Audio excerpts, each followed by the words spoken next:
ऐसा नहीं पूज्य हो गया, वो भगवान का दास हो गया।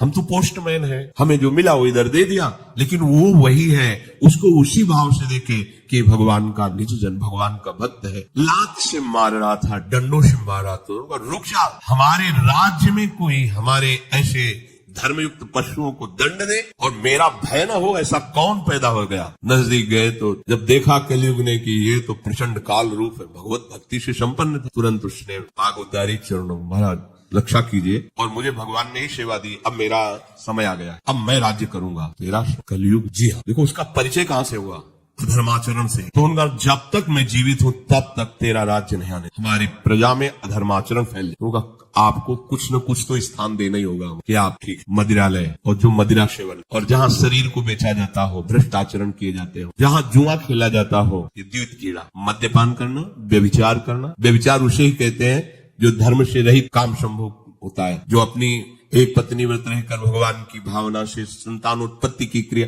उसे व्यभिचार नहीं कहते, वो दोष युक्त नहीं, गृहस्थ धर्म के अंतर्गत है। लेकिन जो अन्य ऐसी भावना, कलयुग को आदेश दिया कि आप रह सकते हो, जो मदिरा पीता है, जो भ्रष्टाचरण करता है और जो मांस खाता है और जो देव कीड़ा करता है, आप क्योंकि वहां कोई ऐसा करता ही नहीं, यहाँ रह सकते। उनका महाराज आपने सब गंदे गंदे स्थान तो दे दिए, थोड़ा तो सांस लेने की जगह दो। उनका ठीक, अधर्म से कमाया हुआ स्वर पुष्प, वो खुश हो गए, हाँ हाँ ठीक है महाराज, आपकी आज्ञा के विरुद्ध बिल्कुल नहीं चलूंगा, चलेगा। जरासंध का जब वध हुआ था तो उसका मुकुट जो था विजय में, तो भीम ने ही तो भगवान की प्रेरणा, तो अब ये उन्हीं के तो वंश में है ना। धरते ही शिकार की वृत्ति जागृत हुई, जंगल में गए, शिकार तो मिला नहीं, प्यास से व्याकुल हो गए। एक महात्मा समाधि में बैठे हुए थे, उनके आश्रम में प्रवेश किया। महात्माओं के आश्रम में प्रवेश करने की मर्यादा होती, पाग, अस्त्र शस्त्र, अपना पद का भाव ये बाहरी रख, क्योंकि यहाँ सर्व लोक महेश्वर भगवान के चिंतन में लगे हुए हैं और विश्वास रखिए कभी अमंगल नहीं हो सकता। तुम्हारे अंग रक्षक तुम्हारी रक्षा नहीं कर सकते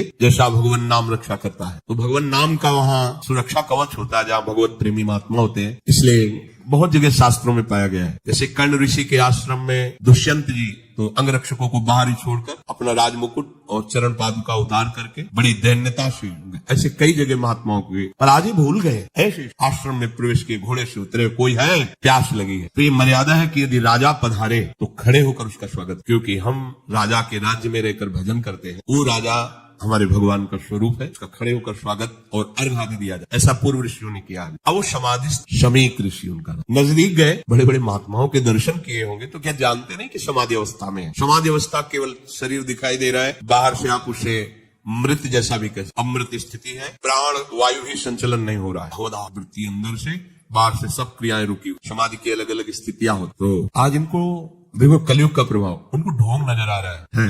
राजा आया, इसे क्या बात करना है, बस ये बात सोच करके तुम आंख मूंद के बैठ गए और बाहर निकले, देखा एक मरा हुआ सर्प पड़ा हुआ था, उसे उठाया उनके गले में। ये कलयुग का दोष, एक महात्मा पर पाखंड का आरोप। जब कलयुग चढ़ जाएगा तो तुम्हें सब ऐसे नजर आएगा, सब पाखंड, सब भ्रष्ट है, अरे सब नाटक, कलयुग का स्वभाव। और उनका अपमान करने की चेष्टा, ये अपमान है। अच्छा, उनको पता भी नहीं है कि कोई आया है, कोई ऐसी चेष्टा। चले गए। कुछ ब्रह्म ऋषि बालक कोई सेवा कार्य से आश्रम में प्रवेश किए तो देखा समीक ऋषि के गले में मरा हुआ सर्प। यहाँ बाहर वनवासियों से पूछा कौन आया था, बोले चक्रवर्ती सम्राट महाराज परीक्षित। दूसरा कोई नहीं गया, नहीं। तो ऐसा अमंगल कार्य, इतना उनका अभद्र व्यवहार एक ब्रह्म ऋषि से। छोटे छोटे बालक ही ऋषियों के थे, गए और श्रृंग ऋषि तर्पण कर रहे थे सूर्य भगवान का, तो जाके कहा कि आपके पिता के गले में मरा हुआ सर्प महाराज चक्रवर्ती सम्राट परीक्षित ने डाल दिया है। ऐसा धर्म का शासन करने वाला राजा अब इतना अधार्मिक हो गया कि संत महात्माओं की स्थिति को भी नहीं जानता और अपमान कर दिया। ये समझते हैं कि इनको कोई दंड नहीं दे सकता, तो ये भूल करते हैं। ये दंडधारी राजाओं से भी बढ़कर प्रचंड दंड देने का अधिकार ब्रह्म ऋषियों के बालकों को भी है। जल उठाया और कहा मैं सत्य को साक्षी करके इस राजा को शाप देता हूँ, 7 दिन के अंतर्गत भयंकर रूप धारण करके तक्षक डसे, उसकी 7वें दिन मृत्यु हो जाए। अब बधाए अपने पिता के गले में लिपट कर रोने लगे, बहुत हिलन डुलन रोने की आवाज, धीरे धीरे प्राणवायु संचलित, आंख खुला और कहा रो क्यों रहे हो? उन्होंने कहा सर्प डाल करके परीक्षित जैसा अपमान, कोई बात है, और हमें चाहिए था कि हम उनका उठकर स्वागत करते, उनको जला भी पिलाते, गलती हमारी। देखो ब्रह्म। तो अन्य ऋषि बालकों ने कहा कि श्रृंगी ने तो शाप दे दिया, तुमने भयंकर ऐसा किस कार्य, उस शाप के योग्य क्या शाप दिया? बोले 7 दिन में तक्षक सर पाएगा डस। अब तो उनकी भी सामर्थ्य नहीं, पिता की भी की मिटास। ब्रह्म ऋषि के वचन ऐसे नहीं होते। तो ना ब्रह्मणत्व रह गया, ना तपस्या रह गई, न भजन रह गया है, ना भाव रह गया है। दिन भर हम झूठ बोलते रहते, तो हम कुछ भी बोले क्या लागू होगा? सत्य का चिंतन करता है, ब्रह्मचर्य से रहता है, सत्य वाणी बोलता है, वो आज भी बोल दे तो वैसे ही हो जाएगा जैसा बोल। एक बालक के वचन को ब्रह्म ऋषि भी नहीं मिटा। अपने शिष्यों को भेजा, जाओ निवेदन करो महाराज परीक्षित को। उधर हो गए, जीव ही मुकुट उतार के, ये क्या हो मेरे द्वारा, ये क्या? हाय हाय मच गया हृदय में। मैं किसी महात्मा के साथ ऐसा व्यवहार कैसे कर सकता हूँ? भगवान मुझे दंड दे। ये है धर्मात्मा का, भगवान मुझे दंड दे, बिल्कुल क्षमा न करे। इतने में ऋषि के शिष्य पहुंच जाते हैं और कहा महाराज आपको एक सूचना है, बड़ी अशुभ सूचना। आपके द्वारा जो कृत्य हुआ उसका दंड विधान संज्ञ ऋषि ने कर दिया है।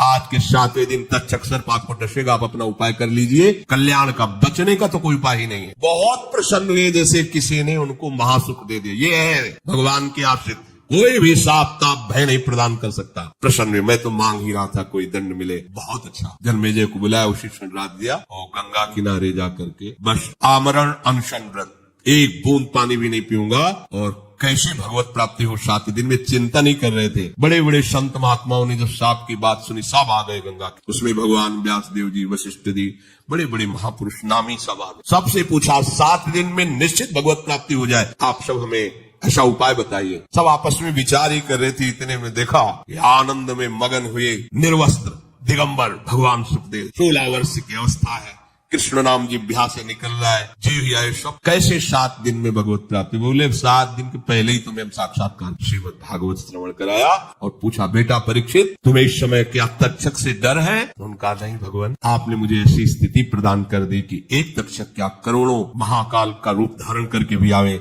मुझे कोई डर नहीं, क्योंकि मैं ऐसी स्थिति को प्राप्त हो गया हूं, मृत्यु मुझे छू नहीं सकती। उठे और इतने बड़े महापुरुष को भी कलयुग ने ठग लिया था, पर भगवान का आश्रय था ना। तो कह रहे हैं कि कलयुग का बिल्कुल भी प्रभाव उसके ऊपर नहीं पड़ेगा जो नाम जप करता रहेगा। बच्चों, इसीलिए हम आपसे बार बार लगभग 2-4 दिन में सत्संग में प्रार्थना करते कि शराब मत